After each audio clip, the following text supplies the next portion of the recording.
Welcome. Hello. How are you both doing today? Good, good. How are you? Doing good. So I just moved to Salt Lake City. This Hmm. is the new apartment. Still kind of got to get a couple things in order, but moved 2 days ago. Had a full day yesterday and have been doing the process of moving over the past week, and it's been quite good. Super excited for the training in the next 3 months, and then going to college in the University of Utah in the fall. Hmm. So you you didn't train in Salt Lake before. You trained more in where it was Texas. Yeah, Texas. I spent a lot of time here, just Hmm. like staying with people. Um, in Salt Lake City, but I've never have properly lived here, but now I am. I have a place now. Yeah, mostly in Texas, and I was like probably a third of traveling in Texas and Salt Lake City, and then now it's going to be primarily Salt Lake City as my place of residence, and then obviously the World Cup circuit takes up quite a bit of time as far as nights spent not at home. This an improvement in terms of training for you? Oh, absolutely. This place, I really got to be ideal for the training environment. Like buying all the stuff I need and to have good nutrition and good sleep. Everything I need is here. And then the USA Climbing Training Center just recently put up the speed wall for the World Cup, and they're going to leave it up for the summer. Then the Momentum Mill Creek got new holds, and the timers are great. And there's a great crew. They actually built another speed wall that is like 2 minutes away from me, like walking distance. So definitely the future is bright for Salt Lake City as a place for training. So I'm super excited to be here for sure. So is it important to train on different walls? So there's a various amount of specifications for speed climbing that one could prefer in a certain setup. So the wall is the same every time, but there's 3 or 4 different hold sets that are out there. There's probably more. But since I think there's a 2019 set, a 2021 set, and a 2023 set, and the IFSC has slowly made them bigger and bigger so that people can be faster on them and then have less mistakes, because it turns out that speed climbing can get more attention when people are running world records and are faster. So the current hold set is the biggest hold set, and it's really nice. It's super easy to train on. It's just massive jugs. Um, and also the wall quality. So like the granulation of the wall, allowing your smears to stick. The timing system can be different, and whether the wall is indoors or outdoors, you're facing the sun. It really has a lot of the same conditions as one would have in regular rock climbing. You want to have ideal temperature, ideal conditions with around you outside if you're climbing outside. Or I mean, it's probably not as much, but there's definitely another aspect of it's not only the same wall every time, as far as that goes. Hmm. I mean, I knew it was the different texture on the actual wall, but I didn't know the difference. The difference between the holes were actually that big. Mhm.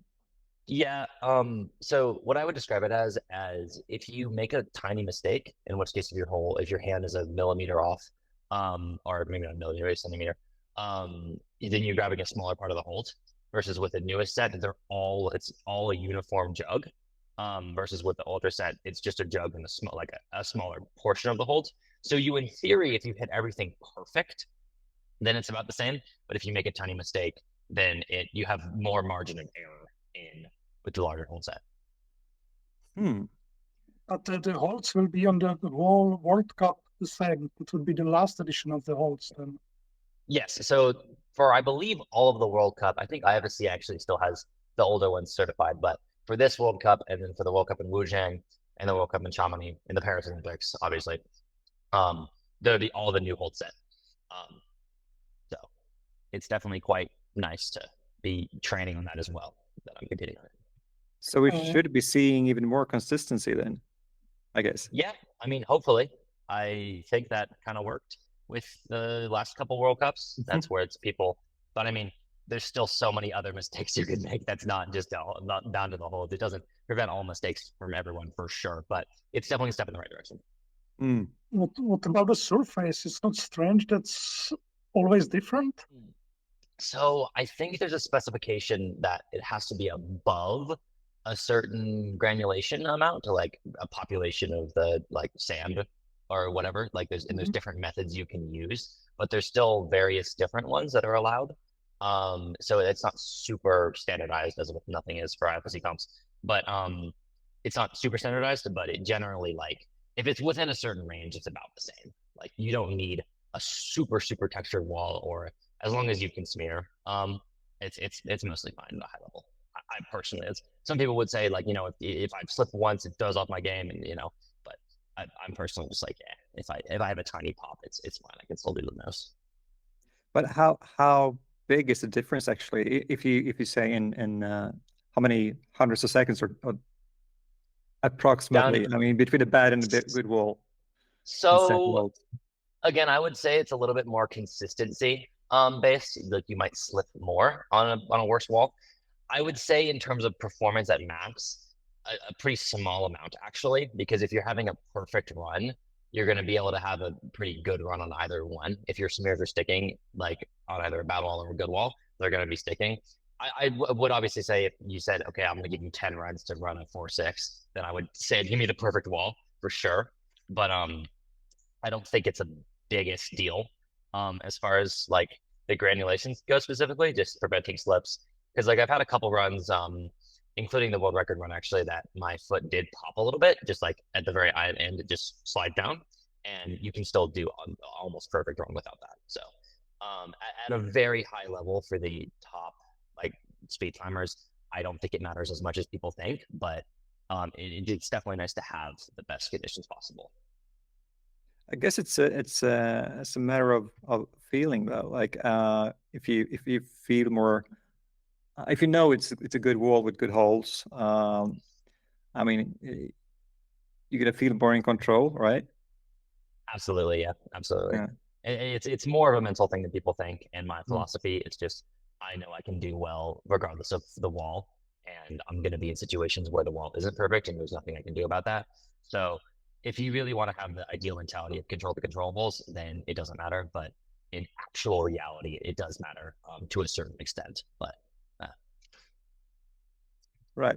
Well, I think we jumped straight into the like technical details. Maybe we should start from beginning. How did you start with climbing, or why? So I grew up in Dallas. There is no mountains around me. It's like probably the flattest place in the world. I'm probably not, but the nearest like crag to me is like 4 hours. That's like anywhere decent, good outdoor climbing. So definitely a gym climber from the day one. I started climbing very young. I think I was 5 years old, which isn't that young compared to some people, but I mean, pretty young, Oh, right? yeah. I was on a youth team all growing up. Throughout I competed in the USA Climbing Youth Circuit, eventually Youth Worlds. I did lots of like training and learned to be an athlete as one would for any other sport for climbing, because there's such a great community around me that pushed that idea that was possible. So I definitely treated climbing like, as my primary extracurricular activity. And eventually I just got good enough to the point which this is like, I think I can reasonably pursue this as a career. And I've been there kind of ever since. But was it speed climbing from an early age then? No, I started out as a bouldering league athlete primarily. I started speed climbing when I was 11, then started doing the actual main route. So that we did C and D speed, which is U14, U12. They don't have a standardized speed route. They just have like a light speed competition. Mhm. And I would do that, but I wasn't really into it. I primarily like bouldering and lead for competing in youth. But I think when I was 13 and I started training speed, and then during COVID, I really fell in love with it because I could go to the gym and then get on the same route and set a new record every couple sessions or something. And I would really love doing that because there was no competitions at the time, and I don't live near any outdoor climbing. So that was the main thing I was psyched on, was just getting my record lower and lower in practice. And started competing when I was 15 in 2021. Went to youth nationals, went to youth worlds, and did my first adults competitions then. And qualified for the national team, and then been doing the World Cup circuit since 2022. Do you remember your first PB? Ooh, so my first PB was 11.63 seconds. Like that, I remember that was out on an actual timer. Um, I did that. It was my first PB. I have not been back to that wall ever since. I thought about maybe going and trying to do half of it on my first run. I beat it at least. Yeah, it was in the gym I trained at primarily in Texas opened in 2019, and so I had to go to another city in Oklahoma, and that was where I set my. That was the first time I ever climbed like the full rock. And then yeah, so that was my first PB. So I've gone quite the fair bit since then. Yeah, and I mean, for people who doesn't know, I mean, you're still very young. I mean, you're still 18, right? 2006, right? Yeah, 2006 February, so quite young. Yeah, quite young. Yeah, still a junior, which is crazy because I mean, you are the fastest man on earth ever in vertical, anyway, right? Fastest climber. Yeah, I That's thought about climber. going. So Reza Alipour, when he held the world record, he said he was the fastest vertical man in the world, and I was like, okay, I'm setting my goal. I want that. I want that like Instagram bio. I want that thing. And then after I actually did it, I was like, I think I would rather be a bit more original because fastest vertical man like doesn't make that much sense. Like, what's a vertical man versus a horizontal man? So I was like, okay, I'll be the fastest climber in the world. About that, actually, are you a good sprinter? No, I am horrible at running. Really? Okay, well, I think I've actually done sprints a couple times as like post becoming a speed climbing athlete, but I was horrible at track and field. I got cut from I tried out and got cut from the team in I think like middle school, elementary school, and I run. Some people say like I run like a grandpa. I never have learned proper running form, so I always was just really bad at it. I get shin splints really easily because my form is so bad. I hate running like for cardio. I just like I can't do it like at all. So like as far as like actual athletic and track and field, I am so bad. Like I couldn't do like any of the disciplines like with any high level of proficiency whatsoever. That's interesting because you should. I mean, you must be pretty damn explosive though. Yeah, I think like now if I fully trained, like, okay, I want to do a 100-meter dash, I probably could do it. Will I? Absolutely not.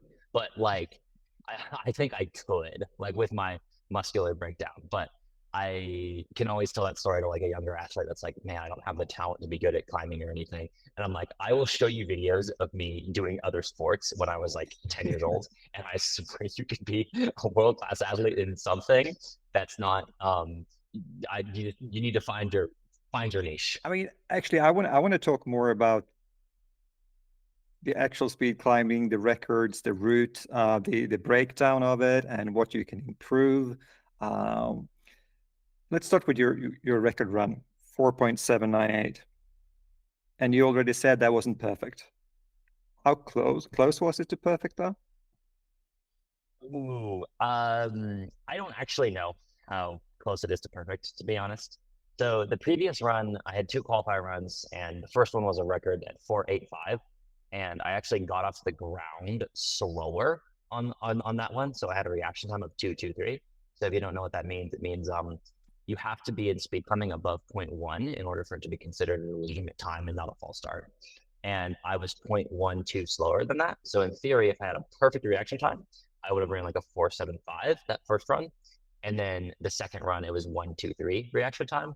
So that would have been like a 4.77 ish. So in theory, that first run could have been slightly faster. And then I also had two runs in finals that could have been faster than the world record run. So not necessarily saying like, like if you really, really break it down, I said I had that foot pop at the bottom, and then I also missed a foot on the first one. But again, you can make those tiny little errors and then still complete the run, and I trained to do that. So yeah, I definitely have a lot of room to grow as far as the actual world record go. I wasn't really trying to like specifically go all out, and I think if I did, which will come at some point, possibly in front of the home crowd on the Salt Lake City wall, but I think if I did, I definitely could push it a little bit more towards the 4.6 barrier, and then the goal is under 4.6 by parents, but that it's going to take some extra secrets I have up the sleeve for sure. But when you say that you weren't really pushing it 100%, say. Is that a conscious thing while you're climbing? Yeah, so some people say, like, have the philosophy that when you push harder, you're getting out of your routine almost. So if you're trying really, really hard to do something that takes a lot of technical skill, like I think it like when you try to do a workout and you're not a very like experienced lifter, your form can tend to deteriorate and get worse whenever you are like trying to lift too much weight. Like that's why they say like coaches will have you lift less weight at the beginning because like if you're doing a deadlift, your instinct is, oh, I should pull, I should change the muscle with my back, and then it makes it harder. So that somewhat happens in speed climbing, but it's a aspect of coordination. So if you're trying and you're moving really fast, your hands need to move faster, and that gets harder to hit the holds every bit, I guess, perfect as you want it to be. So it opens up the door to making some mistakes, and I wasn't trying to do that in any of my actual competition runs this season. So when you just kind of have a good smooth run, it can often be better than a fully trying your absolute max to get a perfect time. So but you try on full like in training? Sometimes. Yeah. So there's also the aspect of periodization. So I have a full training cycle in which I like will plan out all of my trainings and workouts, and so that I will be in my best physical shape during the competition.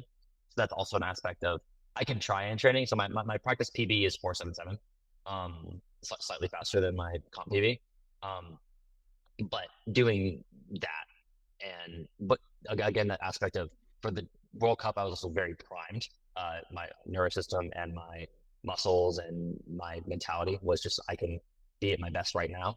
And same thing for the next competitions in Paris. I'll be like very primed. So that's also another aspect of it. So you can't just walk in the gym and say, I'm going to try all out for 100 runs. I guess you could, but it's definitely harder to do that. And there's also not much benefit because my goal is still I want to win. I want to win races and I want to be the best athlete I can be as far as actually competing goes. So I think the world records and faster times in practice will come along with that for sure. Right, and it's no real use trying to do the perfect start, right? Because I mean, the risk of false start is always there, or is it? Can you train not to false start, say, and get really close? I mean, so if people want to notice me climbing, I swing at the start. So it's actually like cheating almost because in all other sports you're not allowed to be moving when the pad is not when the clock is not going because you're moving, you can't be doing that, but in speed climbing you actually can. So the beep is the same every time, so after they're ready it's a standardized amount of time, so I cue myself so that to go on ready and I do a swing and a swing so I have a bit of momentum before the actual timer starts, and it's really hard to master, and I still have by no means mastered it, to get a good or perfect reaction time every time because you have to be like so like focused and you're nervous because you're actually faced with the idea of disqualification if you go too far. But it is in theory good, like controllable, maybe not down to the hundredths of the second, but definitely down to the tenths of the second to get off the ground. I actually noticed you did that and wonder what the others didn't. But I wonder like if it's okay to move because you can't. But you can't. The thing is, you can't move your foot, right? That's the only thing. Correct. So the foot also, and another issue is if your foot shifts, that's also considered a false start. So you have to like really put all your weight on that left foot, and then you can swing your body as long as that foot goes. As long as that foot stays on the pad, and the timer is registering that as your foot's on the pad, anything is okay. So that's the best kind of system that I've mastered in order to do it. No other athlete does it, I think, as well as I do, or as deliberately as I do. I think a lot of athletes have different cues they have to try and get off the pad, or try and get off the time, or get off the pad whenever the time goes. But no one does it as optimized as I do, I think, currently.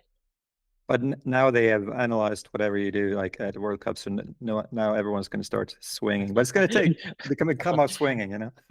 Yeah, well, the aspect of it is it's also like I originally when I did it, I called it the Icarus because you really, if you don't do it perfectly, you will probably false start because if you're like distracted by anything, it's gonna be worse than it would be to just start at a standstill because you're risking a false start. And then when you're like, oh, do I know this beta properly enough to actually do it in competition because I'm risking a false start? So it takes a lot of confidence in yourself, and it still scares me to do for sure. How do you like actually the rule with the false start? I strongly think they should have replaced the disqualification aspect for a time penalty aspect. I have zero clue why they have not done that already. I proposed it like multiple times. I think they seemed like for the World Games 2025, they seemed pretty open to it as far as saying instead of a disqualification, if you get under 0.1, you get a 0.2 or some number that's not a good incentive. So like if you get off the ground in say 0.05, right, you get a 0.2 added to your time. Like I think a lot of sports like F1 does it all the time. Maybe not for false starts, but if you get a penalty, then your time goes up. So there's no reason you should be doing that, but you can still complete your run. And it doesn't mess up your opponent if you're running against them in qualification or practice because they still don't allow the other person to rerun it in practice or have a good setup for themselves. So I think it should definitely be a penalty instead. I think that's the best solution to the problem. But again, it's going to require a bit of infrastructure because the timers don't have that built in yet. So I think that will be the future for sure, but it's still going to take time and definitely not before the Paris Olympics. And also I think it's weird that I mean, in qualifications, if you set a legit run, like the first run, and then you false start in the second, you're out. Yeah, I had that thought. I was like, do you think like it would be like a statement if I set a world record and then like do you think it'd be good to change the rule? Like, do you think it would draw more attention to it? But fortunately for me, that was not the case.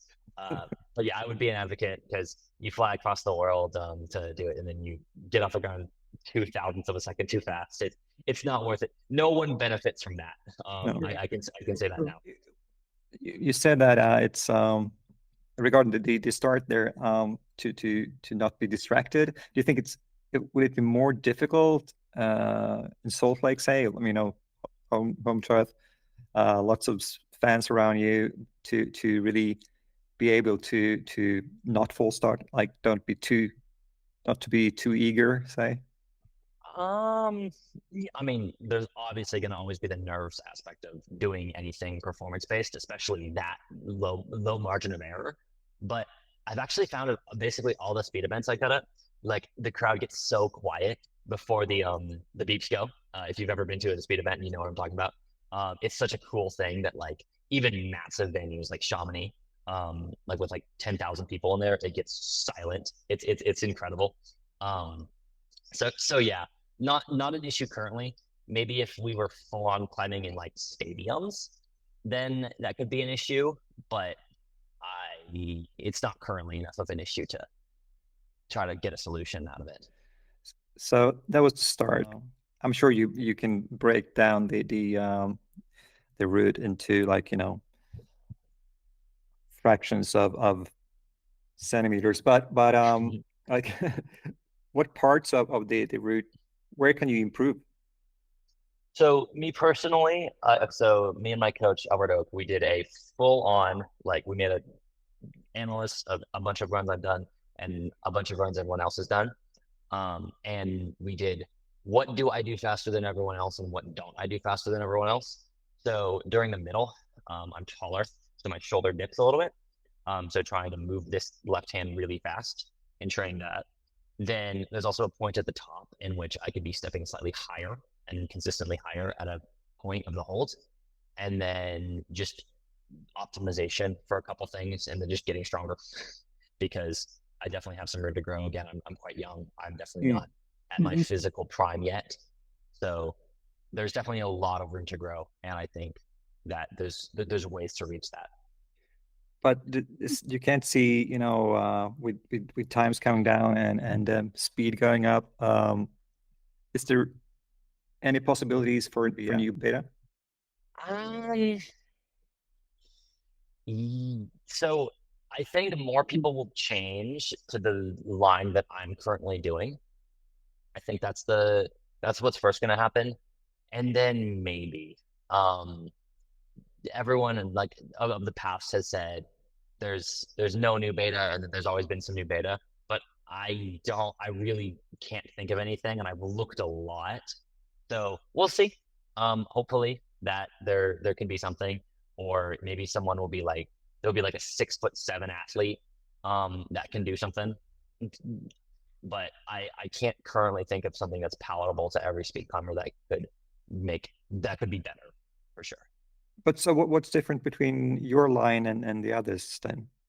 So the most different thing is I skip hold number 12 at the top. So instead of doing this motion where you match and then bump using your left hand to go there, I just don't do the bump, and I go right up with my left hand, and that allows me to get a little bit more pressure a little bit faster, and it also keeps my body more open and my hips more open, so I can get my leg a little bit faster. And I think you might have to be a bit tall to do that move. I don't know if my build is that optimal for it. I'm sure there's someone that can do it better than I can, but I think that it definitely does save time. Mm-hmm. If you watch the comparison of my run versus the older record from Leonardo, that's how you do it. And then also something that I do is my posterior chain at the top is much more optimal. So I do this move, and then go to the top. And most people hunch their back, and I don't do that because I've opened up my body more by skipping that hold. It's quite hard to explain without having a full diagram, but we've definitely looked a lot into the like kinesiology of how we make these movements. But it sounds like a sequence where you will really benefit from becoming even stronger. Yeah. Being stronger is the biggest part of the equation for sure. Oh, getting stronger, you say. Does that how much time do you spend in the gym, like lifting weights and that kind of thing, compared to actual time on the wall? So yeah, definitely train in the gym a lot more than most climbers. Probably 3 or 4 sessions a week is about what I'm doing. So I do typically 4 climbing sessions and 4 lifting sessions a week. And that's how I break it down. Some days it'll be on a rest day, some days it'll be on or day without climbing, but some days it'll be the evening of when I climb in the morning, and then some days it'll be just in the morning of the day where I'm not climbing. But the gym is definitely a very important aspect. Between the Pan American Games, where I got my qualification for the Olympics, and the start of the season for World Cups, I focused primarily on getting stronger in the gym, and I think it worked quite well.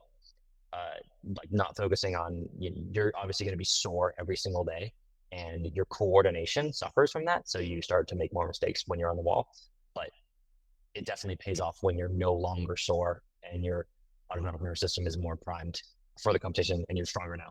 So it's definitely pretty hard training to do so, but yeah, I think it helps. And then also some finger training and fingerboarding does help.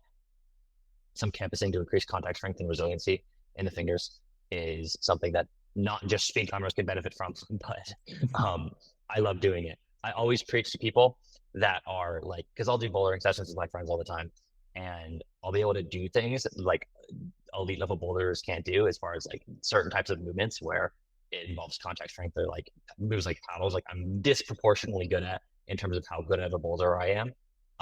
But since I've been doing all this training, I can do it super well because I can immediately activate my strength when grabbing holds. What kind of exercises do you do in the gym, like the weightlifting and stuff? So a lot of stuff that's pretty specialized, a lot of plyometrics. So stuff that involves decreasing the ground contact time when you're like doing some stuff like jumps, a lot of explosive and power stuff. So say if you had like a bench press, adding a band onto that and trying to push it as fast as possible, looking for speed instead of amount of weight you're pushing, or endurance, like number of reps you're doing. Like, so speed is the biggest factor for being in the gym for speed climbing, obviously. And then stuff like deadlifts and Nordic curls and stuff, just to build muscle for that breakdown will occur. Then there's also just some standard stuff like squats, regular bench press, and there is also stuff that's like track and field almost, mainly jumping, hurdle hops, and responses as far as like unilateral bounce, which is just jumps and then immediately jumping off the ground to increase your, because that's what you're doing in speed climbing, is you're trying to get off of the holds as fast as possible. So those are specifically a lot of the stuff I do. I've had a great coach, Matthew Madison. We hired him for years like climbing about a year ago, and he makes my plans, and he's amazing at his job. So super happy with the strides I've made this off season as far as weightlifting goes. Your coach is a speed climbing coach, or does he coach some other athletes as well, like some other sports? So technically his job title is the USA Climbing Speed Team Manager and Strength and Conditioning Coach. He has a background in strength and conditioning, so he is like by degree, and then works with some of the other athletes with USA Climbing. Like I think he works with Brooke Rabitou and Jesse Grouper and Colin as well. I don't know if those are exact ones, don't quote me. But so he works with the elite athletes as well, but he's primarily like, he films our runs and manages the speed flights and stuff like that as well. Okay, so everyone's wondering now, how much do you bench? I don't know exactly how much I bench. I want to say like 180 is my 1 rep max. I haven't tested it because it's kind of dangerous to test, but maybe I'll post a video of it if I do a full 1 rep max testing. I think I need to at some point make it a goal of getting 225. I think everyone wants that goal at some point. So that'll be my you're talking pounds. Exhibition. You're talking pounds. Oh, okay. Yeah, like, oh, that's pounds, pretty bad. pounds. Pretty good. Yeah, not kilos. Trying to do the conversion, but divided by 2.2, it's probably about 90 kilos. Yeah. In the US, we have also the 1,000 pounds club for you between your squat, deadlift, and bench, and so I'm at like 700 right now. So I probably can push that up a little bit too. Is that a goal? Yeah, I mean, as much as it like not a serious one where I'm going to take away from my climbing to do so, but I think as I get stronger and I become a more developed athlete, it'll naturally come. It will come naturally. Yeah, of course. But what about the injuries? Like, did you have some injury, or what's the typical injury for the speed climber? So I've been quite proactive through my career. I'm also quite young, so I've had very good history with injuries, knock on wood as far as that goes. But I do light stretching after every session. I make sure to take collagen for my joints. I make sure to warm up properly. Stretching or mobility at night as well, I'll do. And just making sure to manage my volume and get enough sleep and get proper nutrition and enough protein. And that's 90% of the job. And then I try to avoid, not that I'm perfect, but I try to avoid dangerous situations in climbing. Like if I do go bouldering, like making sure I'm falling correctly and not committing to moves that are going to be too bad, or grabbing crimps that are super bad, not warmed up. So I do be quite proactive around stuff like that, where other climbers get injured doing things. And so I just try to avoid doing those things as best as possible. Sounds like a smart plan, I think. But it's easier said than done, I guess. Oh, for sure. Yeah. And again, just trying to be the most proactive I can, but injuries are a part of being an athlete for sure. So I think I ideally be able to manage myself, and then if I do get injured, just being the best I can at rehabbing it. And I've worked with a lot of really smart people as far as rehabilitation goes for things. I've had tendonitis in my fingers a couple times. I've had an injury in my foot, and adapting around those things and using different gear. Like for the foot injury, I just changed shoes because a different shoe helps it. Because I had an injury called turf toe, where you extend this toe, your big toe, like that too much, and then it can damage the muscles in your foot. So switching to a different shoe and taping up the toe was just something that allowed me to keep climbing through that. So I was very excited that I didn't have to take time off for that. But things like that do happen. It's definitely not as much as I would say a bouldering athlete. I don't think it's as safe as lead as far as besides falling. But as safe as lead climbing as far as injuries go, but because you're just slamming your hands at super high speeds, and sometimes that can hurt the tendons. But it hasn't been that researched as far as what injuries come up. But I've been pretty lucky, and I've been pretty proactive. So hopefully that answers your question. But about slamming fingers into the wall and stuff, like I suspect you can be pretty painful on the nails and fingertips. And, yeah, the split tips for speed climbing Yeah. is one of the worst parts for sure. And there's not a ton of solution to that. You just kind of got to deal with it. Put some super glue in there. So you don't train with a lot of tape or? I personally don't, but some people do for sure. Some people have different philosophies towards it. My style of climbing is very accurate. So that means I focus on trying to minimize the space between where I aim my hand and where the hold is. So whenever someone misses a hold, so say a hold's here and they go here and go down, so they're going up and down, they're losing time, and they're also shock loading their joints and fingers, and so that can give them things like split tips and tendonitis when they do it too much. So my style of speed climbing also definitely helps my health as far as injuries go. But there's people who have very strong and powerful, where they have less accuracy in speed climbing, and they definitely could get more injuries and bang their knees into the wall, and things like that do really happen a lot. But it seems a lot like you are you're leading the way in many ways, like doing your own thing more than copying others, right? Is there anyone that you are looking at, admiring, that you have as a sort of role model? Absolutely, for sure. So there's many, like before my time, I may be the fastest to ever do it, I guess, at this point, but I am by no means the best speed climber. I think I did another interview in China and they said, "You're now the best speed climber." And I'm like, hold up, I am not the best speed climber at all. You can say I'm the fastest, but Alexander Miroslav is definitely the best speed climber in the world. So looking up to her because she's won so many events, like the world record is cool, fastest times is cool, but speed climbing is about winning knockout races. And I want to do that and getting better than that. Like I've only won one World Cup. So then there's so many people who've done so many more, not just in speed. So looking up to other great competitive athletes like Yanni Babret, and it's becoming like Xi Jinping, the Chinese current head coach, has won so many. And Daniel Boulder, I've also won a lot. Like I talked to him. So there's a lot of people, and also not just in speed climbing, that are in climbing at all, that I want to look up to and be the best kind of athlete I can be, and kind of make my own way as my own discipline to be the best in. You have still time for it, because yeah, exactly. You just 18. Yeah. I have plenty of time. I don't know, like 37 or something. Yeah. So, I said 39, I think. 39, yeah. So yeah. So yeah, I guess I have 20 years until that. That's another interesting part about speed climbing is it doesn't really matter.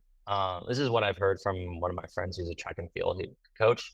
He said that it doesn't really matter for speed climbing your top speed, because you don't ever reach it because you're decelerating because of the movements. It matters your acceleration, and your acceleration drops off way less age-wise than your top speed does. So in track and field, athletes typically have to retire in their late 20s. There's some exceptions, but that's typically when they start getting worse for like sprinting and such.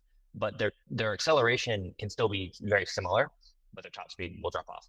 But in speed climbing, you can be pretty old and still be having it be good at speed climbing at an elite level. So I definitely could have 20 years in me for sure. That's interesting. And yeah, well, Bassa, he proves your point there, actually. I mean, he's better than he's ever been, which is kind of cool. Great to see. But about that, you said before that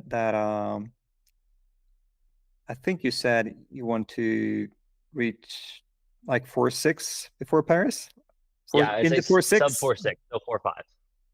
4.5. Oh, okay. And you also mentioned that 4.5 is possible. You said 4.5. When do you think that's possible? Do you think it's possible now? Yes, I think so, for sure. I think it's I don't accept like I'm gonna say every single time someone's been like sub 6 isn't possible, sub 5 isn't possible, sub 5 isn't possible, then they've been wrong. So I'm saying, I could run a 3 at some point. I'm not gonna put myself in that box because I really don't know. So I'm just gonna keep doing what I'm doing as far as input goes, as far as my training goes, and then wherever that takes me, I think that number will impress a lot of people. Yeah, I'm sure you're right. And I mean, I don't think we're getting very close to the limit quite yet, because I mean, we will probably come to a point where everyone is sort of equally fast. I mean, the best, and that's when we reach closer to the actual limit. I think, like, it's been like that in the 100-meter dash in the track and field, right? Yeah. Until I Usain think Bolt that's came. close to the future. I think there might be a bit more separation as far as competitions go, instead of it just being a lottery of the thousandth of a second, because consistency is always going to be really hard. I think there's no way to train to be perfect in this high margin of a sport.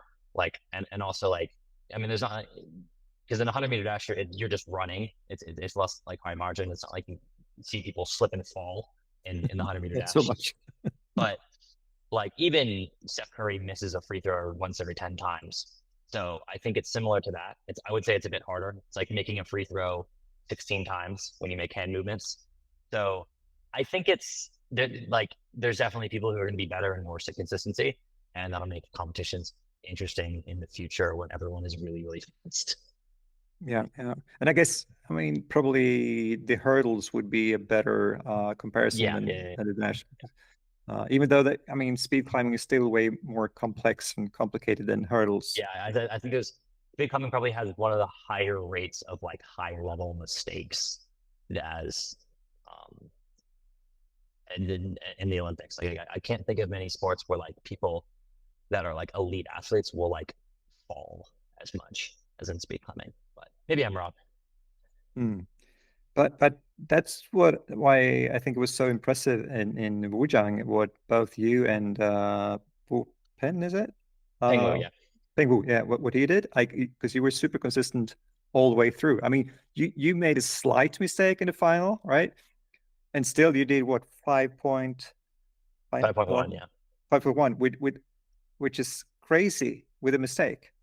Yeah, that run when I talked about when I said like you're trying to push yourself, that one I was definitely I was trying to get another world record, because I was like, I knew that this race, like, I'm gonna have to push really, really hard to win it. Like, if I make any mistake, I'm not gonna win this race, because it's a insanely good, probably the second best athlete in the world at this point, at least by time, in front of a home crowd when he's knocked down 4 sub-5s in a final. So I was like, I have to go all out and try to get for another world record at this point. So I made a slight little mistake at the bottom, and then still had really good pace through the rest of it. Yeah, because it looked like you had really good pace, and then you sort of slowed down a bit. Yeah, then you started, yeah. And so that like matters for acceleration. And I mean, if your opponent does slip, then you would win that race in that situation. I just didn't really catch that break as far as that goes. How much is it mind game, the whole thing, like to get too nervous, to make some mistake or something? It definitely is about 50-50, I would say, physical and mental. It's definitely a much higher ratio of needing mental to sort of be on your own side, probably more than almost any other sport, I would say. Because like in lead or boulder, or maybe still like in lead, like if you have good physical endurance, then you can do most things, right? You might get, flash pumped or have to push past it. But you still generally, it's a higher level of physical, physical reliance on yourself. Like if you're doing a boulder and you're coordinated and you can, and you're super strong, you can get some breaks there. This is no insult to any of the athletes; they're incredible, but it requires, I think, a little bit less mental game to do what you're doing. In speed climbing, you could be the strongest person in the world, you can be super fast, but if you don't have the mental, you'll just make a mistake, and then the time that comes out of that is a fall or a lower time or a higher time. So it doesn't matter at all if you don't have the mental game, and it requires a lot of mental training for sure. Oh. Exactly. Do you have some special routine or something to keep that focus during the competition? Yes. So if you look at my routine, I have sort of released a new one as for the season, but I kick the wall. And the reason I do that is because after I kick the wall, I have about 15 seconds in which the route is going to be the same every time, regardless of where I am and what wall I'm on. So as soon as I kick the wall, I walk out, chalk up. I wipe my feet on a towel because grease can get on your feet and stuff like that from the floor. I walk on my heels because there's no heel hooks in speed climbing, so I can get them dirty. And then I do my run, and that run is the same every time. I get to the point, I load myself for ready, and then it's the same beeps every time. I do my swing start, and I do my run. So that's my routine, and it works pretty well, I think, as far as consistency goes. I don't do it absolutely every run in training. Sometimes I'll just go, but I have gotten it down really to a science of trying to do the same thing every time for competitions. So up to the point where you kick the wall, you're like kind of pretty chill and nothing really matters, and then you get into the zone when you kick the wall, or I think I wouldn't say I'm that lackadaisical. I'm probably one of the more focused athletes people would tell me when I'm in competition because I'm trying to get warm and I'm trying to stay focused. I'm trying to manage my physical self, like to be physically primed. It is definitely I'm on an acute basis, so like being as warm as I can because being not just like warm, like you've already gotten pumped, but warm like you are immediately ready to go and immediately at 100%. Because if you wait 5 minutes, you're going to be at like 90%. So that's like staying at the perfect level. Definitely takes a lot of effort to manage an ISO. So doing that is kind of taking up my entire actual focus through that time. so you're not, it's not very relaxed sort of environment, I guess, with people joking around and I think before the actual warm up period starts, it's amazing. Like I get to talk to all Mhm. my friends and we'll play games and stuff like that in ISO. But as soon as I actually start like getting my heart rate up and such, I personally would rather just stay focused. Do you have some training buddy, like, or do you train alone? Because the climbers, they usually train together to push themselves and stuff like Yeah. this. No, I love training with other people. I am a big proponent of you should train with other people, especially for speed, because you can do races and then you can have the stimulus of racing someone else really fast on the wall, and you can't replicate that without someone else. So I absolutely love training with both the people here in Salt Lake City with the U.S. team, and I also spent 3 weeks in Italy, in Milan, training with Matteo Zerloni, the current world champion. Uh, Him and I are like really good friends. I stayed at his house, and we train together. It's a very similar environment to like training on a spray wall with someone, where you're sitting down and you're talking for 7 minutes, and then you go and you're sitting down and talking for 7 minutes. So definitely a lot of my best friendships have come out of that environment where you're just kind of chilling and you can talk to, and then just do your run, and then um, that's it. It's a great training environment for sure, and you definitely do get pushed and held accountable, even just subconsciously, even just like I can't, I have to do my warm up and do it because someone else is relying on me to be at my good state. So definitely a very big component for sure. So in boulder and lead, skin care is super important. Does it matter as much in speed, like that you have perfect skin?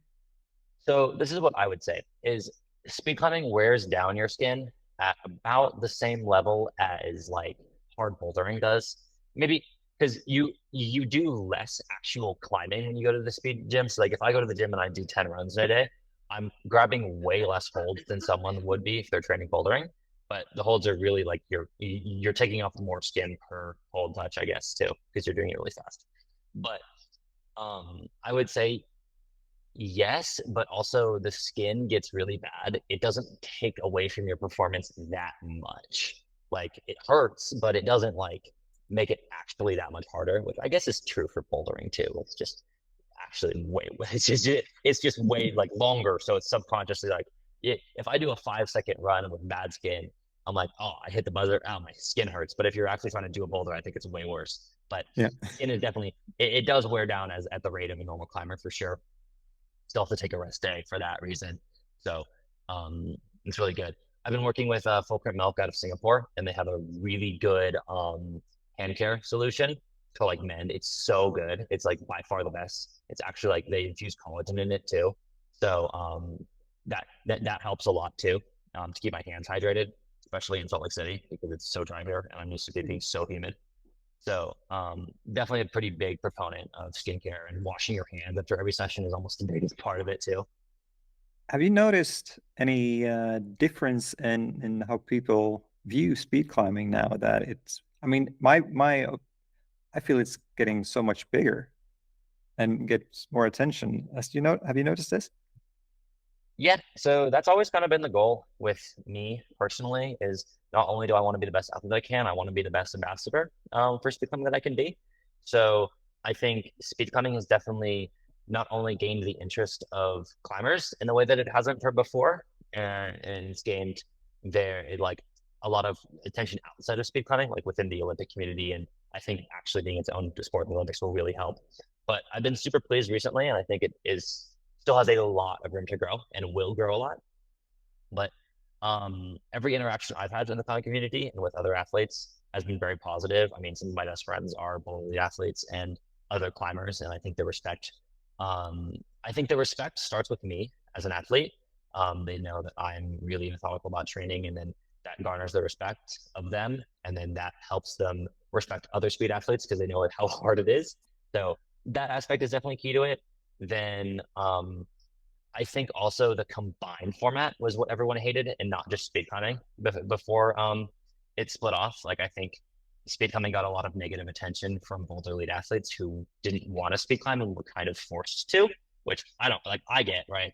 I guess I would do the combined format if they still had it because I think it's really fun and I think I would be quite good at it. Because I'm a bit more well-rounded than a lot of other speed climbers. In my opinion, I might get some flack from everyone else saying, I pulled it harder, but then like when you force people to do something they don't want to do, they're like, oh, I don't like this. So but now that like I can just kind of talk to people, they're like, oh yeah, I trained speed climbing, it was hard, and also like messed up my other training routines, so I didn't love doing it. But now that like it's own people, they like speed climbers and we hang out. So I'm definitely very pleased with the direction it's going. Oh, how do you climb actually, like in the lead or boulder? I'm probably just like barely a double digit climber, like maybe 10, 11 if I projected. Um, I could probably like if I did a full off season, maybe push a little bit harder and get some like other projects, but I haven't really found that yet. I definitely prefer outdoor lead climbing. It's probably my favorite form of climbing, period. Like speed climbing is obviously really, really fun. I love the process of training it, but I love the process of doing outdoor lead climbing and even indoor, but I love that process so much. I think the hardest thing I've ever done is like 13A and 17 plus, but I love just like getting on a lead route and just doing it to climb for fun, because it's something I love to do. So I don't focus, like I don't train the other disciplines. I just do them whenever I want to. And it's such a great thing to just add into the week if I want to. So then you probably got some room for improvement, like you said, if you don't properly train them and still climb on the level you do. Yeah. I think when I'm older, I think I will have a retirement date for speed climbing. And then I think I will always be a climber past then. And then I'll be just a super good outdoor crusher. That'll be the goal. I think there's a couple climbers in the world that have like the resume of they've done like maybe like 8A and then like you like sub 5 8A and in both. Like maybe that'll be a goal. Well, I'll set it and I'll like train. I could definitely get sights on that at some point. And there are other records in climbing world. Like, how impressed are you by the 158 on the El Cap? Okay, again, outdoor speed climbing is awesome. If it wasn't insanely dangerous, I would so do it. Like it seems so fun. It's not at all similar to what I do, but I would love to like climb a mountain really fast and break that down in the same way. Like I watched some of the stuff with the caps. It's like, it's like, okay, if we take this route and we take slightly less gear and we do this one pitch, like I would love to do that. Like that sounds like so fun to break down in the same way and to actually be outside doing that. I would so do that if it wasn't like borderline gonna kill me. If you're climbing with no gear almost. So um I I definitely really admire all the outdoor speed climbers, and even the alpinists that do it. Is if you're going to take it a step further, I would want to do that at some point in my life for sure. But you could put like a static top rope on a El Cap and just go for it. Yeah? I could.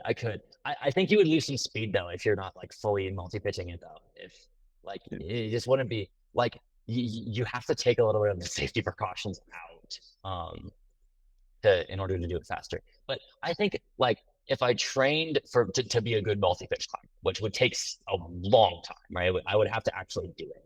But I still can move my limbs faster than probably any other climber in the world. So that could help me for sure. I've also looked at like some of like I want to do like the deep water solo events and maybe the speed multi-pitch, like the dual ascent up the dam would be really cool to do because that is like a race. And I would have to train a bit of lead climbing for it for sure, and train endurance and train to climb for several hours on end is a different training profile than what I do currently. But I definitely would be super interested in doing that in the future. And it's really fun and not just the same route. I think it would breathe some life into training instead of just doing only competitive speed climbing. Yeah, but it wouldn't be hours for you. It'd be like 10 minutes. Ideally. No, because then I'd have to belay and keep that energy up and then all that. And then they do fall penalties. Like I did this for the Red Bull one. They do fall penalties. So I'd have to train to like do well, like, because it'd be way more. I would definitely be the worst lead climber if I were to go to that event. Like I would definitely be by far worse lead climber than everyone else there, even if I did like a full couple months of straight wall training. But I would have to like be climbing at a higher limit than other people. But we'd see. I also would definitely gain advantages or disadvantages based on route setting, because if they're having me do like a crimpy, like harder route for a pitch versus if they're having me do like 7 dynos, then it's definitely way easier or harder for me to do. I read somewhere that you speak Indonesian. Yeah, bahasa Indonesia. Exactly. Yeah. Oh, I asked that. This is how you ask if you speak. But I like studying languages. I've been studying about 5 languages: Indonesian, Spanish, German, and French, and English and language. I've been doing that a lot just for fun. It helps with communication, specifically there in Indonesia. I found I had a lot of experiences in which I could speak to people that I couldn't speak to otherwise. So definitely a big proponent. I'm not that good. If you know the language learning terms, I'm maybe an A2 speaker in Indonesian. So I can do a lot of things around town. I can order food, say things, give and get directions, stuff like that. But I definitely couldn't hold that well of a conversation in Indonesian. But I'll definitely keep learning. I'll definitely keep traveling, especially with the European ones. Like I'll get better as I go and visit every time I do. I'm sure it's pretty appreciated by the Indonesian guys, though, right? The speed climbers. Yeah, they love it. They love it. Yeah. It's a good level of connection with everyone for sure. What's the most difficult language you learned? The Indonesian or German or? Probably German. Yeah. Okay. But then you should try a Swiss German. No, it's fine. So, yeah, dude, the Swiss German, like I went to Bern and I got crushed. Like say the German speakers are a little rough because I'll talk to them and I'm like, oh, wie geht's du? And then they're like, oh yeah, how are you? It's a very big thing in the German with the Germans to just immediately speak back to you in English, and then I was like, I want to practice. Like ich möchte üben, bitte, bitte, bitte. But they've been pretty nice. And then traveling around, it's been cool. I found in France, they definitely have a lower level of English proficiency. Not to knock on France, but I went to Voiron, and like it definitely helps to speak a little bit of French because not everyone spoke English. So that helped a little bit, and I've been working a lot on that. I actually am going to do an interview for Block Corp, and then I told them I could do for this one, which is going to be tomorrow. I'll do an intro in French, and I'm going to try to do a full one in French at the Shaman World Cup in 2 months after I learn it more. You mentioned before that you studying at university this fall, right? Did you say that? I'm going to start in fall 2024. Yeah, this coming fall. Yeah. So what are you going to study? So I am doing as kind of a special program. I'm doing pre-business for bachelor's, but I get to specialize, and I'm specializing in supply chain management and international business. So as a career, I definitely want to work internationally, more specifically with the idea of importation and exportation of goods, post climbing maybe. But I definitely have been interested in like world politics and logistics. So finding a career in that realm would be good. And then if I could also work in climbing at the same time for a maybe hold company exporter or something like that, that'd be amazing. There is one question from Instagram. If you could design the next speed route, what kind of route would it be? Ooh, that's a good question. Wow. Okay, so I definitely would design it to use the same infrastructure that we have now. So same wall degree and same holds. I would make it smaller. So I think they should actually change this now if I were to make a change. But so there's a hold way out to the left that no one uses. I would remove that and make it smaller so you can build smaller walls because those would be cheaper. And gyms could be more incentivized to put them up. Then I would make it a bit more. I don't know if I would rather have it be more straight or more complicated, but I probably would err on the side of more complicated and make the world record like in the fives ish, or the theoretical possibility closer to like 4.9 around that area, so that you could have more intricate betas. And also, I would give it some sort of parity so that shorter climbers and taller climbers can also do it at the same level. Like it would be probably one of the more complicated route setting jobs. And I think when it comes out, everyone will hate it. But if there's a new route, I think there should be a lot of thought put into doing like the best route possible. I think that exists. Do you think it will change?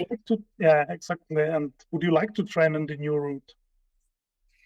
So I think I would definitely prefer, instead of them getting a new route, I would give speed another discipline that's closer to speed, what it used to be, where you have an on-site competition. I think that would be quite cool, where you can see athletes maybe through a qualifier, semifinal, and final break down the routes and get faster, and you can watch them like with a route preview or put them in isolation, and like they can look at it together and say, I'm gonna do this beta, I'm gonna do this beta. Ooh, that might be too risky. I don't want to do that. Like, I think that would be cool to watch, maybe like as an expo event. And then I think that would be better than just a straight up change route. Keep the same route, do speed standard and speed classic, and then have you could even do 14 events a year instead of 7. Like they do 7 boulder, 7 lead. They could do 7 speed classic and 7 speed standard, if that's something that's possible. Then you could potentially propose that to the Olympics as a different discipline as well. They also, for the World Games, and then they're going to propose it for the Olympics, maybe 2032, where they're doing a 4-lane speed route in some way. So a race, and then the winner of 4 moves on. And then they're also doing a speed relay. So 3 people from the same country do it as a relay. So there's definitely a lot of changes to speed climbing that can be made, but I would definitely keep the current format around for now, at least. So the next competition for you, it's Salt Lake now, right? Yeah, I'm actually going to compete in the North American Cup on the 28th, which is Friday. Now it's today. Doing that, getting some practice with. There's actually an open invite, so anyone from any country can compete. And then the idea of competing in nice weather in Salt Lake City at the training center sounds really nice. So gonna go that one, and then the Salt Lake City World Cup is a couple days after that, and then 2-month break until Chamonix. But I think that's it. I think this is you've said so. This is so much content actually. No, I think it's super interesting also because I must be honest. Like 10 years ago, I always was like, oh, speed climbing. What is this? But over the years, it's getting more and more interested, and I watch it like I'm a keen watcher always. Yeah, it's a fun thing to watch. I think that's also been another part of the appeal. Is speed climbing has been like it's really fun to sit down for 40 minutes and watch a speed final because you're constantly entertained. Like there's no like it's not like a slow sport at all. Like you are watching a race and watching another race, and that's your evening, I guess, if you want it to be. Yeah, and also like the faster it is, the more entertaining it is, I think. So cool to watch. And so thank you so much for keeping us entertained and for tonight, and good luck at in Salt Lake. All right. Yeah, and then And- I'll maybe see you guys in Chamonix too. Probably. Yeah, probably. I wouldn't say for sure, but probably. I hope to go there. Yeah. Okay, cool. Yeah. All right. Well, I will catch up with you then. And Yes. thank you so much. Thank you Okay. so much. Thank you very much. Take care, and till next time. Bye. Bye-bye. Ciao.